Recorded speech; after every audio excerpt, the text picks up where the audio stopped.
ಏಯ್, ನಮ್ ಶಕ್ತಿ ನಮ್ ಧೈರ್ಯ ಆ ರಾಜಾರಾಮ್ ಕಣೋ. ಗೌರವ ಪ್ರತಿಷ್ಠೆ ಅನ್ನೋದು ಆ ರಾಜಾರಾಮ್ ಬಲಹೀನತೆ ಅಷ್ಟೇ ಹೊರತು ನೀನೇನು ಚಿಂತೆ ಮಾಡಬೇಡ. ಆ ರಾಜಾರಾಮೇ ನಿನ್ ಕಾಲ್ ತೊಳೆದು ರಾಜಲಕ್ಷ್ಮಿನ ಕರ್ಕೊಂಡ್ ಬಂದು ನಿನ್ ಕೈಯಲ್ಲಿಟ್ಟು ಕನ್ಯಾದಾನ ಮಾಡ್ತಾನೆ. ಸರಿ ಸರಿ, ನಾನು ಹೋಗಿ ನನ್ನ ಸೊಸೆಗೆ ಒಡವೆಗಳನ್ನ ಕೊಟ್ಬಿಟ್ಟು ಬರ್ತೀನಿ.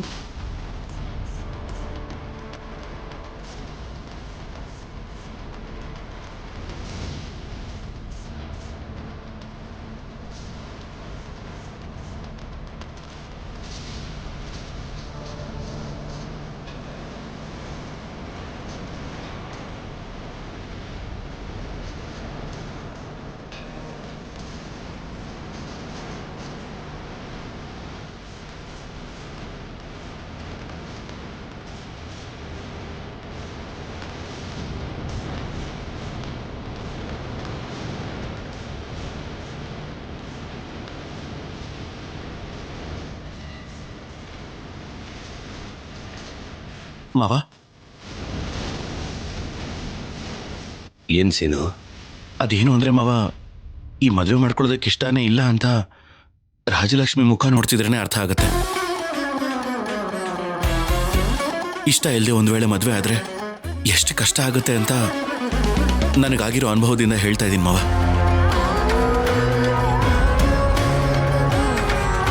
ನಾನು ಅನುಭವಿಸ್ತಾ ಇರೋ ಶಿಕ್ಷಣ ರಾಜಲಕ್ಷ್ಮಿ ಅನುಭವಿಸೋ ಹಾಗೆ ಮಾಡಬೇಡಿ ಮಾವ. ದಯವಿಟ್ಟು ಈ ಮದುವೆ ಬಗ್ಗೆ ಇನ್ನೊಂದ್ಸಲ ಯೋಚನೆ ಮಾಡಿ ನೋಡಿ. ಅಂದ್ರೆ ಏನ್ ಸೀನು ನೀನ್ ಮಾತಾಡ್ತಿರೋದು?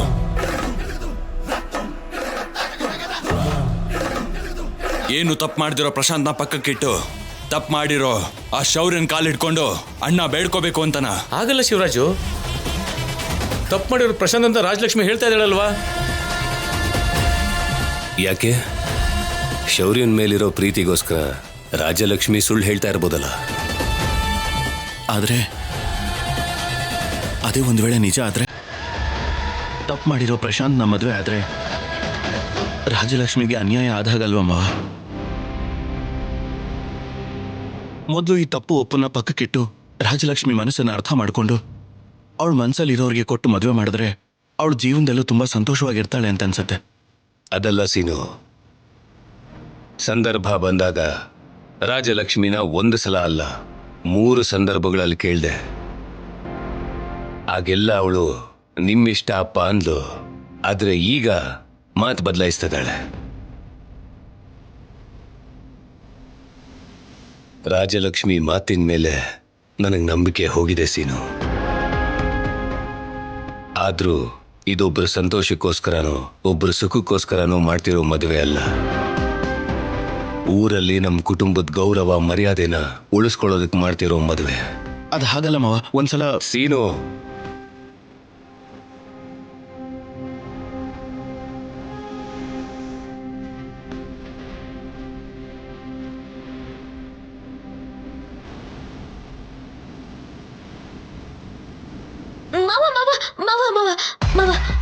ಏನು? ದೇವಸ್ಥಾನದ ಸುತ್ತ ಪ್ರದಕ್ಷಿಣೆ ಹಾಕಿ ದೇವರಿಗೆ ತೆಂಗಿನಕಾಯಿ ಹೊಡ್ಸೋಣ ಮಾವ. ಯಾಕೆ?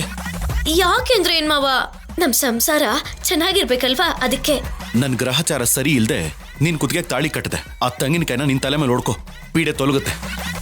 ಮಾವ ಮಾವ ಮಾಡ್ತೀನಿ ಇರು, ನಿನ್ಗೆ ಮಾಡ್ತೀನಿ.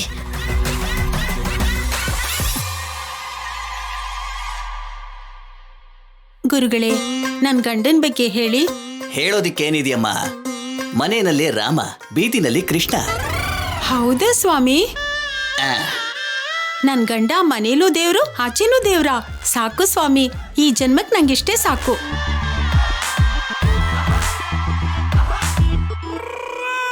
ಈ ಹೆಂಗಸು ಯಾರು ಅಂತ ಗೊತ್ತಾಗ್ಲಿಲ್ಲ, ಆದ್ರೆ ಕಲಿಕಾಲದಲ್ಲೇ ಮಹಾನ್ ಪತಿವ್ರತೆ. ಈಕೆ ಕಾಲಿನ ಧೂಳ್ ಸೋಕಿದ್ರು ಸಾಕು, ಸಂಸಾರ ಅನ್ನೋದು ಕಾಂಕ್ರೀಟ್ ಗೋಡೆ ತರ ಗಟ್ಟಿಯಾಗಿರುತ್ತೆ.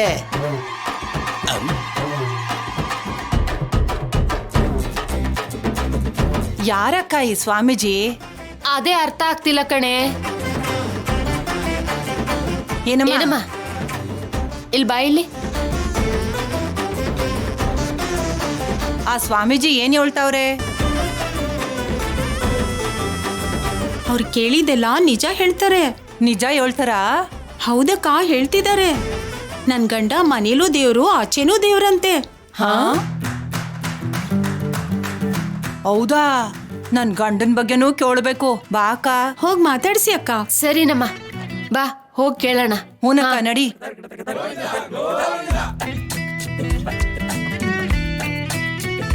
ಸಿನಿಮಾವ ನಾನು ಒಂದಾಗ್ತೀವೋ ಇಲ್ವೋ ಅಂತ ಒಂದ್ಸಲ ಕೇಳ್ತೀನಿ.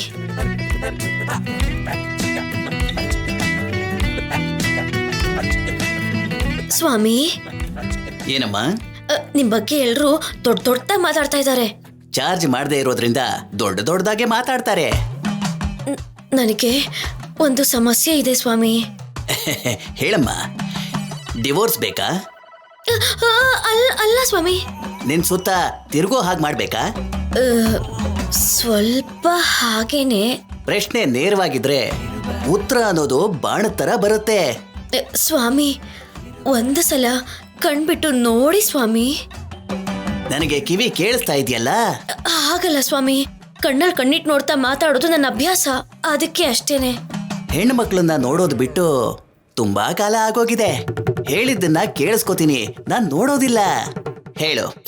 ಅಂದ್ರೆ ಅದು ನನ್ನ ಮದುವೆ ಆದಾಗಿಂದನೂ ನನಗೂ ನನ್ನ ಮಾವನ ಮಧ್ಯೆನೂ ಅನ್ಯೋನ್ಯತೆ ಇಲ್ವೇ ಇಲ್ಲ.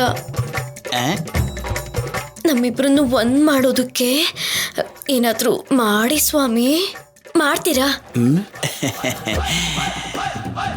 ಈ ತೆಂಗಿನಕಾಯಿನ ಒಡೆದು ಇದ್ರಲ್ಲಿರೋ ನೀರನ್ನ ಕುಡಿ. ಇನ್ಮೇಲೆ ನಿನ್ ಗಂಡ ನಿನ್ ಸೆರಗನ್ನ ಬಿಡೋದೇ ಇಲ್ಲ. ತಗೋ. ನಿಜನ ಸ್ವಾಮಿ? ಹಾಗಿದ್ರೆ ಈಗ್ಲೇ ಹೊಡಿತೀನಿ. ಅಯ್ಯಪ್ಪ, ಅಯ್ಯೋ, ಅಯ್ಯಪ್ಪ, ಅಯ್ಯಯ್ಯೋ.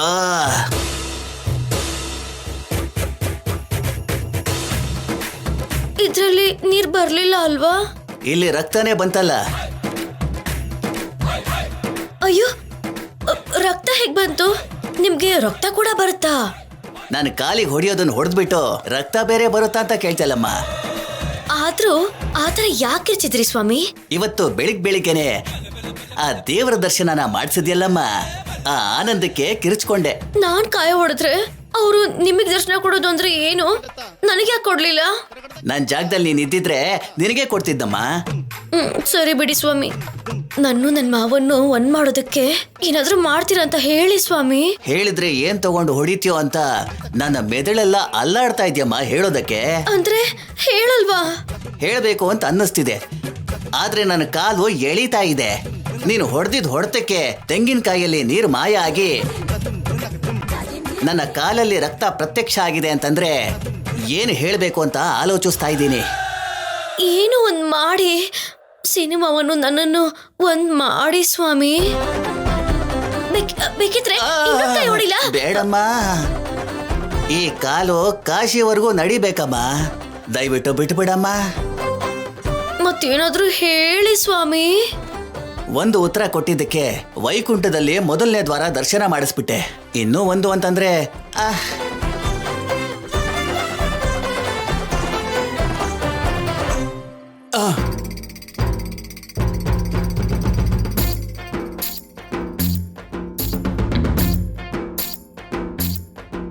ಇಲ್ಲಿ ನೋಡು,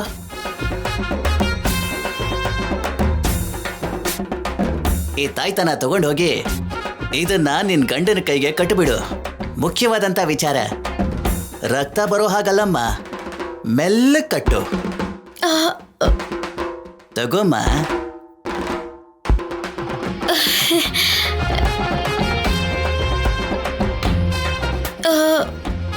ಆ ಸೂಚನೆ ಯಾಕೆ ಸ್ವಾಮಿ? ಎಲ್ರಿಗೂ ಹೇಳೋಲ್ಲಮ್ಮ, ನಿನ್ನಂತ ಬುದ್ಧಿವಂತರಿಗೆ ಮಾತ್ರನೇ ಹೇಳ್ತೀನಮ್ಮ. ಈ ತಾಯ್ತ ಕಟ್ಟಿದ್ರೆ ನನ್ ಮಾವ ನಂಗೆ ಸ್ವಂತ ಆಗ್ತಾನೆ ಅಲ್ವಾ? ತಾಯ್ತನ ಕಟ್ಟು, ಒಂದಾಗದೆ ಹೋದ್ರೆ ನನ್ನ ತಲೆ ಮೇಲೆ ಕುಟ್ಟು. ನಿಜವಾಗ್ಲೂ ನೀವು ಹೇಳ್ದಾಗೆ ನನ್ ಸೀನು ಮಾವ ನಾನು ಒಂದಾದ್ರೆ ನಿಮಗ್ ಒಂದಲ್ಲ 100 ತೆಂಗಿನಕಾಯಿ ಹೊಡಿತೀನಿ, ಆಯ್ತಾ ಸ್ವಾಮಿ? 100? ಒಂದಕ್ಕೆ ಅಲ್ಲಿ ಕೈಲಾಸ, ಇಲ್ಲಿ ವೈಕುಂಠ ಕಾಣಿಸ್ತಾ ಇದೆ.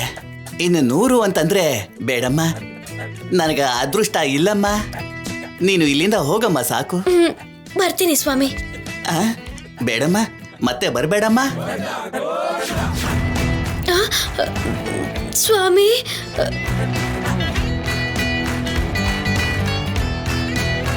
ಇದನ್ ಖಂಡಿತವಾಗ್ಲೂ ಸಿನಿಮಾವನೇ ಕಟ್ತೀನಿ. ನಾನು ಅನ್ಕೊಂಡಿದ್ನ ಸಾಧಿಸ್ತೀನಿ.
ಅಲ್ಲ ಅತ್ತೆ,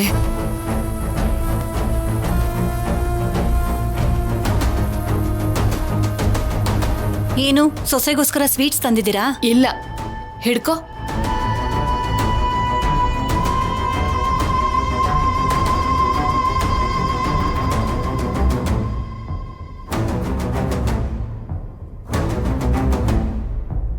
ಬಂಗಾರ ಕಾಣಿಸಿದ್ರೆ ಸಾಕು, ಮೈ ಮೇಲೆ ಪ್ರಜ್ಞೆನೇ ಇರಲ್ಲ ನಿಮ್ಗೆ. ಅದು ನಿಮ್ದಲ್ಲ, ನಿಮ್ ಮನೆಗೆ ಬರೋದು ಇಲ್ಲ. ಸೊಸೆ ಕುತ್ತಿಗೆಗೆ ಹಾಕಿದ್ದಾರೆ, ಅವ್ರ ಮನೆಗೆ ಹೋಗುತ್ತೆ. ನೋಡಿದ್ರ ಬೀಗ್ರೆ, ನನ್ ಚಿನ್ನದಂತ ಸೊಸೆಗೋಸ್ಕರ ಮಾಡಿಸಿರೋ ಬಂಗಾರ. ಆಕಾಶದ ಎತ್ತರಕ್ಕೆ ಚಪ್ರ ಹಾಕ್ಸಿ ಜೋರಾಗಿ ಮದ್ವೆ ಮಾಡ್ಬೇಕು ಅನ್ಕೊಂಡ್ವಿ. ಈ ರೀತಿ ಮದ್ವೆ ಮಾಡ್ಬೇಕಾಗುತ್ತೆ ಅಂತ ಕನ್ಸಲ್ಲೂ ಅನ್ಕೊಂಡಿರ್ಲಿಲ್ಲ. ನಿಮ್ಮನೆ ದೇವತೆನ ನಮ್ಮನೆ ಕಳಿಸ್ತಾ ಇದ್ದೀರಾ. ಅದಕ್ಕೆ ಇಲ್ಲಿ ನೋಡಿ, ಈ ಹಾರನ ನೀವೇ ನಿಮ್ ಕೈಯಿಂದ ನನ್ ಸೊಸೆ ಕುತ್ತಿಗೆಗೆ ಹಾಕಿ ಬೀಗ್ರೆ. ನೋಡಿದ್ಯಾ ಅತ್ತೆಗೆ ಸೊಸೆ ಅಂದ್ರೆ ಎಷ್ಟಿಷ್ಟ ಅಂತ. ಇಂಥ ಅತ್ತೆ ಸಿಕ್ಕಿರೋದಕ್ಕೆ ನಮ್ ರಾಜಿ ತುಂಬಾ ಅದೃಷ್ಟವಂತೆ. ಇನ್ನೂ ಏನ್ ನೋಡ್ತಿದ್ಯಾ ಅತ್ತಿಗೆ? ಇದನ್ನ ರಾಜಿ ಕುತ್ತಿಗೆಗೆ ಹಾಕು. ಬನ್ನಿ ಬೀಗ್ರೆ, ತಗೊಳ್ಳಿ, ಹಾಕಿ. ಬೇಡ ಬಿಡಿ ಪ್ರಮೀಳಾ ಅವ್ರೆ, ನೀವು ತುಂಬಾ ಆಸೆಯಿಂದ ಮಾಡಿಸ್ಕೊಂಡು ಬಂದಿದ್ದೀರಾ. ನಿಮ್ ಕೈಯಾರೇನೆ ಅವಳಿಗೆ ಹಾಕ್ಬಿಡಿ.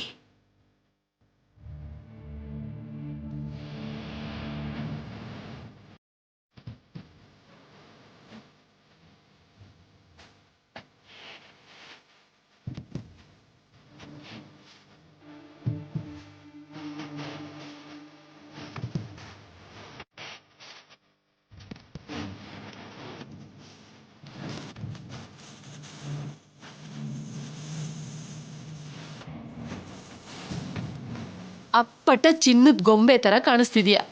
ನಮ್ ಪ್ರಶಾಂತು ನಿಜವಾಗ್ಲೂ ಅದೃಷ್ಟವಂತ. ನನ್ ಸೊಸೆಗೆ ನಂದೇ ದೃಷ್ಟಿ ಆಗುತ್ತೆ. ಒಂದ್ ದೃಷ್ಟಿ ಬಟ್ಟು ಇಡಿ ಬೀಗ್ರೆ.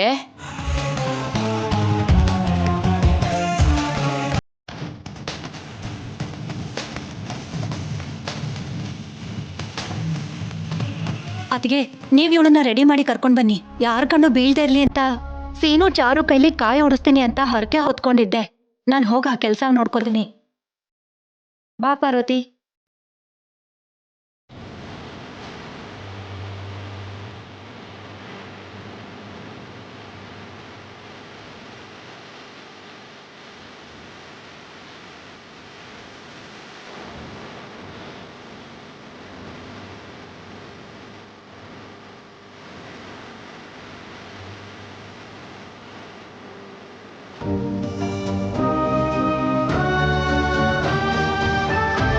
ನಿನ್ನ ಕಣ್ಣೀರು ನಿಮ್ಮಪ್ಪನ ಮನಸ್ಸನ್ನ ಕರಗಿಸೋದಿಲ್ಲ ಕಂದ. ಅಳ್ಬೇಡ. ಈ ಮದ್ವೆ ನಡೆದ್ರೆ ರಾಜಿಗೆ ಜೀವನ ಪೂರ್ತಿ ಸಿಗೋದು ಈ ಕಣ್ಣೀರೇ ಅಲ್ವಾ ದೊಡ್ಡಮ್ಮ? ದೊಡ್ಡವರ ಹಠಕ್ಕೆ ಮಕ್ಕಳ ಜೀವನ ಬಲಿಯಾಗ್ಬೇಕಾ? ದೊಡ್ಡಪ್ಪನ ಹತ್ರ ಮಾತಾಡಿ ನಾವು ಒಪ್ಸೋಕ್ಕಾಗಲ್ವಾ? ಪ್ರಶಾಂತ್ ವಿಷಯದಲ್ಲಿ ರಾಜಿ ಅವ್ರಿಗೆ ಮೋಸ ಮಾಡಿದಾಳೆ ಅಂತ ಬಲವಾಗಿ ನಂಬಿದ್ದಾರೆ ಅವರು. ಅದಕ್ಕೆ ಈಗ ಸಾಕ್ಷಿ ತೋರಿಸೋವರೆಗೂ ನಾವು ಏನು ಹೇಳಿದ್ರೂ ಪ್ರಯೋಜನ ಇಲ್ಲ. ಇವಳ ಹಣೆ ಬರಹನೆ ಆಗಿದೆ, ಏನು ಮಾಡೋಕ್ಕಾಗಲ್ಲ ಆದ್ಯ.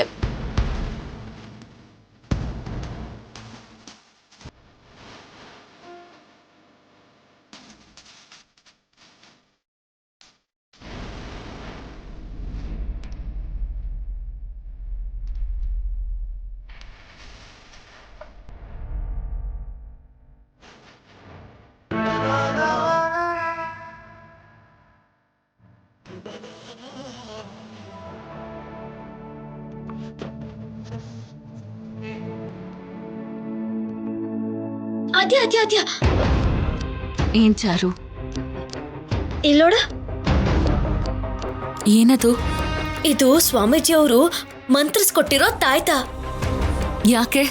ಯಾಕೆ ಅಂತಿದ್ಯಲ್ಲ, ಇದನ್ನ ಮಾವನ್ ಕೈ ಕಟ್ಟಿದ್ರೆ ಮಾವನ್ ಕೋಪ ಎಲ್ಲ ಹಾರ ಹೋಗಿ ಸಾಯೋವರೆಗೂ ಚಿಗಣಿ ಹಾಗೆ ನನಗೆ ಗಟ್ಟಿಯಾಗಿ ಅಂಟ್ಕೊಂಡಿರ್ತಾನೆ ಅಂತ ಹೇಳಿದ್ರು.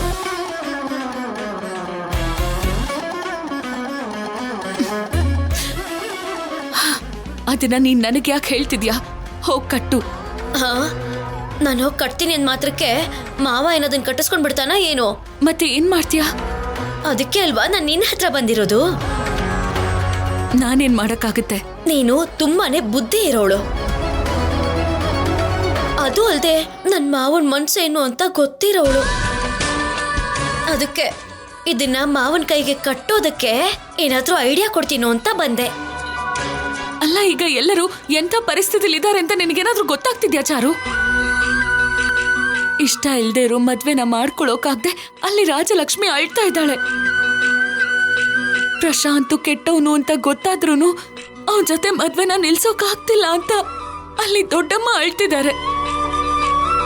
ನನ್ ಲೈಫ್ ಹಾಳಾಗೋದ್ರೂ ಅಟ್ಲೀಸ್ಟ್ ರಾಜಲಕ್ಷ್ಮಿ ಜೀವನನಾದ್ರೂ ಚೆನ್ನಾಗಿರ್ಬೇಕು ಅಂತ ನಾನು ಅನ್ಕೊಂಡೆ. ಅವಳು ಕೇಳ್ದೇನೆ ಏನೇನೋ ಕೊಟ್ಟಿರೋ ನಾನು ಅವಳು ಕೇಳಿದ ಹುಡುಗನ ಮಾತ್ರ ನನ್ನಿಂದ ಕೊಡೋಕ್ಕಾಗ್ತಾ ಇಲ್ಲ.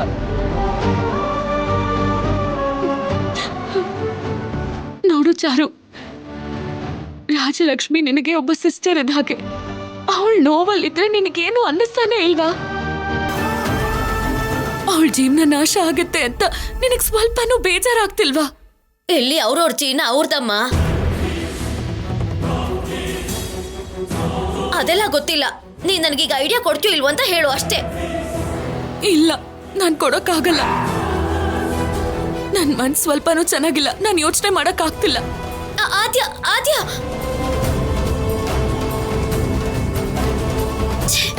ಏನೇ ನೀನ್ ಹೇಳ್ತಿರೋ ಕೆಲ್ಸನೆಲ್ಲ ಆದ್ಯ ಇಲ್ಲ ಅಂದೆ ಮಾಡ್ತಿದ್ದಾಳೆ. ಅಲ್ಲ, ಏನೇ ಈ ಮಸ್ಲತ್ತು? ಮಂತ್ರ ಹಾಕಿದೀನಿ ಅಂತ ಹೇಳ್ದೆ ಅಲ್ವಾ? ಮಂತ್ರ ಹಾಕಿದೀನಿ ಅಂತ ಹೇಳಿದ್ಯಾ ಹೊರತು ಏನ್ ಮಂತ್ರ ಹಾಕಿದೀನಿ ಅಂತ ಹೇಳ್ತಿಲ್ಲ. ಆ ಆದ್ಯ ನಿನ್ ಮಾತ್ ಯಾಕೆ ಕೇಳ್ತಿದ್ದಾಳೆ? ನೀನ್ ಕೇಳಿದ್ದಕ್ಕೆ ನಿನ್ನ ಸೀನುನ ಒಂದ್ ಮಾಡೋದಕ್ಕೆ ಅಷ್ಟಕ್ಕೂ ಅವಳು ಹೇಗೆ ಒಪ್ಕೋತಾಳೆ? ಅಲ್ಲ, ಏನೇ ಮಾಡಿದ್ಯಾ ಆದ್ಯಂಗೆ? ಈಗ ಅದೆಲ್ಲ ನಿನ್ಗೆ ಯಾಕೆ? ನನ್ ಏನ್ ಮಂತ್ರ ಹಾಕ್ಸಿದ್ರು ಅವಳ ಪೊಗರು ಮಾತ್ರ ಕಮ್ಮಿನೇ ಆಗ್ತಾ ಇಲ್ಲ. ಇವಾಗ ಏನ್ ಕೇಳ್ದೆ ಅವಳನ್ನ? ಇಲ್ಲೋಡು, ಇದನ್ನ ಸಿನಿಮಾವನ್ ಕೈ ಕಟ್ಟಿದ್ರೆ ನನ್ ಜೊತೆ ಪ್ರೀತಿಯಿಂದ ಸಂಸಾರ ಮಾಡ್ತಾನೆ ಅಂತ ಸ್ವಾಮೀಜಿಗಳು ಮಂತ್ರಿಸಿಕೊಟ್ಟ ಈ ತಾಯ್ತಾನ ಹೇಗ್ ಕಟ್ಬೇಕೋ ಸಲಹೆ ಕೊಡು ಅಂತ ಕೇಳಿದ್ರೆ ಮನ್ಸ್ ಚೆನ್ನಾಗಿಲ್ಲ ಅಂತ ಹೇಳಿ ತಪ್ಪಿಸ್ಕೊಂಡ್ಬಿಟ್ಲು. ಅಯ್ಯೋ, ಇದಕ್ಕೆ ಯಾಕೆ ಆದ್ಯ? ನಾನೊಂದ್ ಸಲಹೆ ಕೊಡ್ತೀನಿ, ಮಾಡ್ತೀಯಾ? ಸಲಹೆನಾ? ಯಾರು ಕೊಟ್ರು ಏನು? ಹೇಗಾದ್ರೂ ಸರಿ, ಈ ತಾಯ್ತನ ಮಾವನ ಕಟ್ಟೋದೇ ಮುಖ್ಯ. ಹೇಳು ಚಿಕ್ಕಮ್ಮ.